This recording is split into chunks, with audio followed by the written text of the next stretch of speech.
the FBI agent called up and said, I accidentally left a folder on your desk. And I'll be back in a half hour. You haven't read it, have you? No. I'll be back in a half hour to pick it up, unless you need 40 minutes. So clearly, there were some agents, and this was low-level agents, who were looking into, and the interesting thing here, this document, is that it mentions the name of Abdullah bin Laden and Omar bin Laden of the United States. Who are they? Two of the brothers. As I was saying, this whole thing with DBT, knowing the difference between the bin Laden, there's a lot of bin Ladens. There's 52 brothers and sisters of Osama.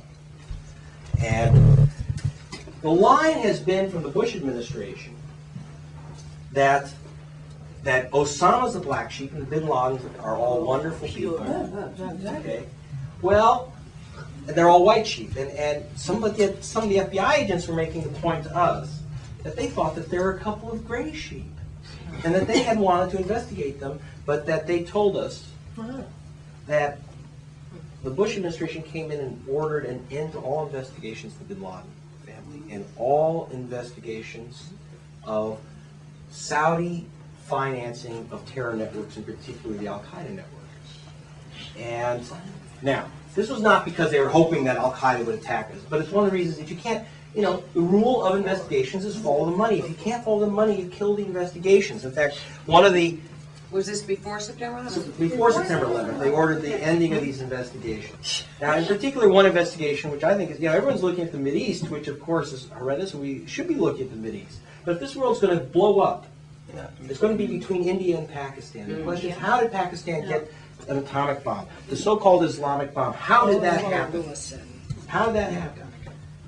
So the FBI and CIA were looking at this matter, and the top intelligence agencies. And what I was told by the intelligence agents, I said, what? I said, it's not good enough to tell me that investigations were hampered by orders of the Bush administration. I talked to top-level guys, of course, off the record, or without attribution to them.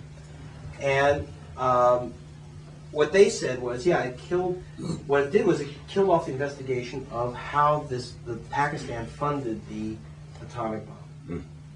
Because it appeared to be, and again, they haven't fully understood it, but it appeared to be Saudi money going to the Pakistan military. But the problem with that is that if it's through this indirect route, probably purchasing of some Chinese technology and some American technology, by the way. But anyway, it killed that investigation, which, by the way, was restarted immediately after September 11th, because they're very concerned about who else saw this information, who else got this equipment. So it was very serious stuff. And that's when you said the word Carlisle before. Carlisle, and I kept saying, so what is this thing? I mean, why do these guys get a pass? A lot of this now gets into areas that probably beyond my understanding. One thing I think you'll notice about me is I don't have a lot of big theories. I kind of just have a whole pile of facts.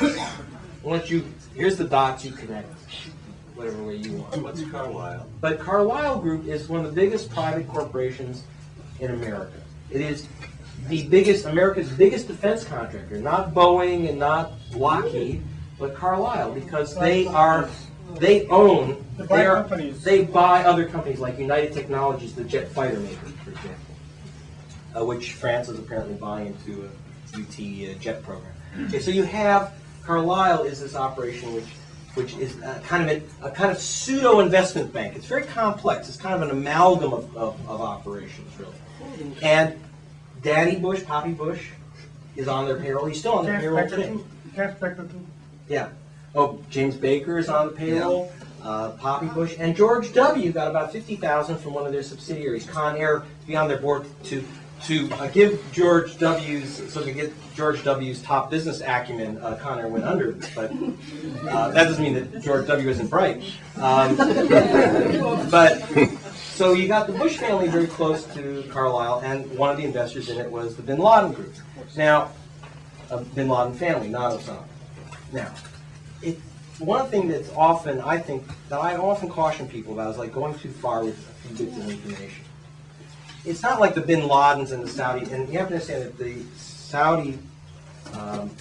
Saudi royals and others also made George W. a millionaire in his own right, because he was a failed oil man, and his operations were bought by Harkin Oil, which was funded by Gulf interests, which then gave Harkin Oil contracts in Bahrain, which is very unusual because it's a Texas company without any offshore oil drilling. I won't go into that whole story, but what it is the Bush family's was fairly wealthy, but made wealthier by its connections with the Saudis. Marvin Bush, who's ever heard of Marvin, right? Neil Bush of Silverado fame. They went off. Hirsch, wrote about how they trotted off after the Gulf War to the Arabian Peninsula to sell contracts for Enron. And in fact, and I just did a story. I just filmed.